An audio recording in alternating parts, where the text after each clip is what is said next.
जय हिंद दोस्तों, स्वागत है आपका हमारे YouTube channel mind trigger GK study में। इस वीडियो में हम कवर करने वाले हैं जीके स्टैटिक के 1000 सीरीज के पार्ट 2 को, प्रैक्टिस सेट 2 को। तो वीडियो को बहुत ज़्यादा इम्पोर्टेंट होने वाली है, तो वीडियो को पूरा देखें। वीडियो पसंद आए तो वीडियो को लाइक शेयर अवश्य करें। तो चलिए शुरू करते हैं आज का सेशन। आज का आपका पहला क्वेश्चन है, दूरबीन का आविष्कार किसने किया? तो दूरबीन का आविष्कार किया गैलीलियो ने। दिल्ली स्थित महात्मा गांधी की समाधि का क्या नाम है? तो महात्मा गांधी की समाधि का नाम है राजघाट। भारत में पहली बार रेल कहाँ से कहाँ तक चली थी? तो भारत में पहली बार रेल चली थी मुंबई से थाने। आपका अगला सवाल है, भारत में पहली बार मेट्रो रेल सेवा किस नगर में आरंभ हुई? तो कोलकाता में आरंभ हुई थी।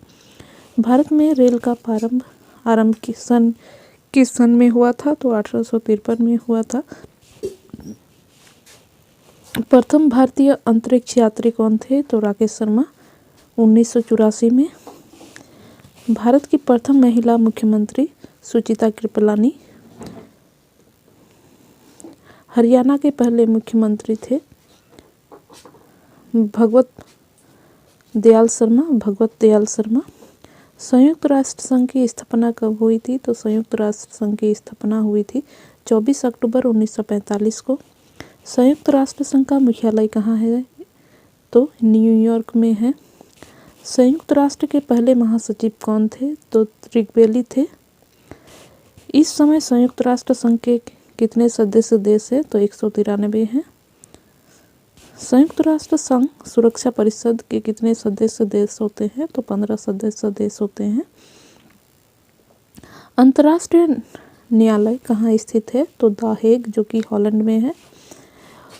संयुक्त राष्ट्र संघ के वर्तमान महासचिव कौन है? तो एंटोनियो गुटेरेस, जो है संयुक्त राष्ट्र संघ के वर्तमान महासचिव है। आपका अगला सवाल है, संयुक्त राष्ट्र महासंघ में हिंदी में भाषण देने वाले पहले भारतीय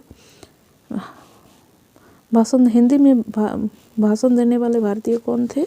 तो अटल बिहारी वाजपेयी थे। संयुक्त राष्ट्र संघ सुरक्षा परिषद के अस्थायी सदस्य कितने वर्ष के लिए चुने जाते हैं? तो 2 वर्ष के लिए चुने जाते हैं। आपका अगला सवाल है, संयुक्त राष्ट्र संघ का 193वां सदस्य कौन देश बना? तो दक्षिणी सूडान बना। किस विटामिन की कमी से खून का रुकाव बंद नहीं होता है? तो विटामिन के की कमी से।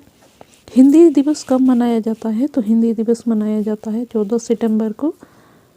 संविधान के किस अनुच्छेद द्वारा हिंदी को राष्ट्र भाषा घोषित किया गया है? तो अनुच्छेद 343 के द्वारा घोषित किया गया है। किस देश की स्थल सीमा सर्वाधिक देशों के साथ लगती है? तो चीन की स्थल सीमा सर्वाधिक देशों के साथ लगती है, लगभग 14 देशों के साथ लगती है। ओलंपिक खेल का आयोजन कितने वर्ष बाद होता है? तो ओलंपिक खेल का आयोजन 4 वर्ष बाद होता है। प्रसिद्ध शीतला माता मंदिर कहाँ स्थित है? तो ये गुड़गांव में स्थित है। बैरोमीटर के पाठन में तेजी से गिरावट किस बात का सूचक होता है? तो तूफान का सूचक होता है। आपका अगला सवाल है, काजीरंगा राष्ट्रीय अभयारण्य किस राज्य में है? तो यह असम में है।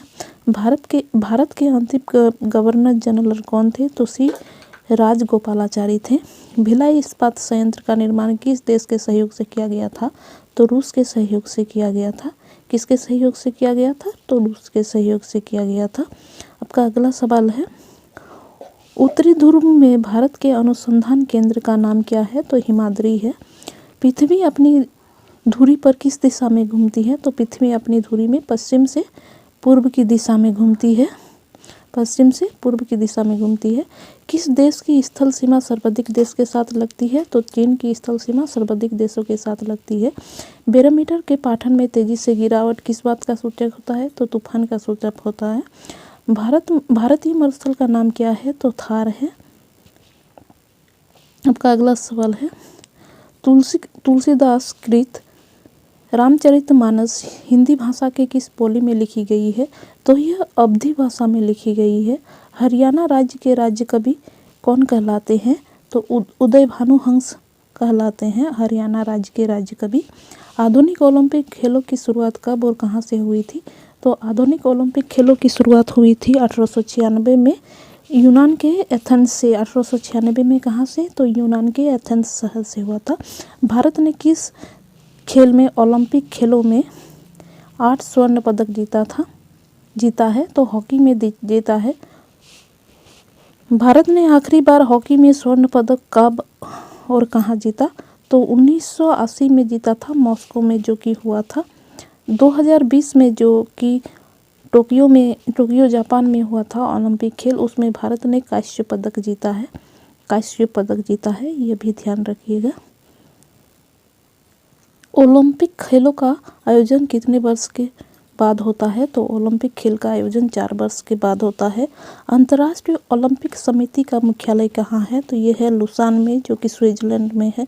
2012 में ओलंपिक खेल कहाँ आयोजित हुए थे? तो लंदन में हुए थे। ओलंपिक ध्वज में कितने गोले होते हैं? तो 5 गोले होते हैं। एक ओलंपिक में सर्वाधिक स्वर्ण पदक जीतने वाले खिलाड़ी कौन है? तो माइकल फेल्प्स है, जिन्होंने 23 गोल्ड मेडल जीता है, जिनके नाम है। भारत ने ओलंपिक में पहली बार किस वर्ष भाग लिया? तो 1900 में भाग लिया था। ओलंपिक खेलों में पदक जीतने वाली पहली भारतीय महिला खिलाड़ी कौन है? तो कर्णम मल्लेश्वरी है। बैक टू द वेदास, वेदों की ओर लौटो का नारा किसने दिया? तो महर्षि दयानंद सरस्वती ने दिया। प्रसिद्ध झंडा गीत झंडा ऊंचा रहे हमारा की रचना किसने की? तो इसकी रचना की थी श्यामलाल गुप्त पादर्श। पशुओं में मिल्क फीवर किसकी कमी के कारण होता है? तो कैल्शियम की कमी के कारण होता है। मानव शरीर के किस अंग द्वारा यूरिया जो होता है उसको रक्त से फिल्टर किया जाता है? यूरिया को किस में फिल्टर किया जाता है? ना, रक्त से फिल्टर किया जाता है। तो गुर्दे द्वारा यूरिया जो होता है, उसको रक्त से फिल्टर किया जाता है। ये भी ध्यान रखिएगा। आपका नेक्स्ट सवाल है, किस भारतीय को अर्थशास्त्र में नोबेल पुरस्कार मिला है? तो प्रोफेसर अमर्त्य सेन और अभिजीत बनर्जी को अर्थशास्त्र के क्षेत्र में नोबेल पुरस्कार मिला है। तो दोस्तों, वीडियो कैसा लगा? वीडियो को लाइक शेयर अवश्य करें। आप अपना फीडबैक हमें ज़रूर दें, ताकि हम आपको और बेहतर से बेहतर कंटेंट दे सकें। जय हिंद, जय भारत।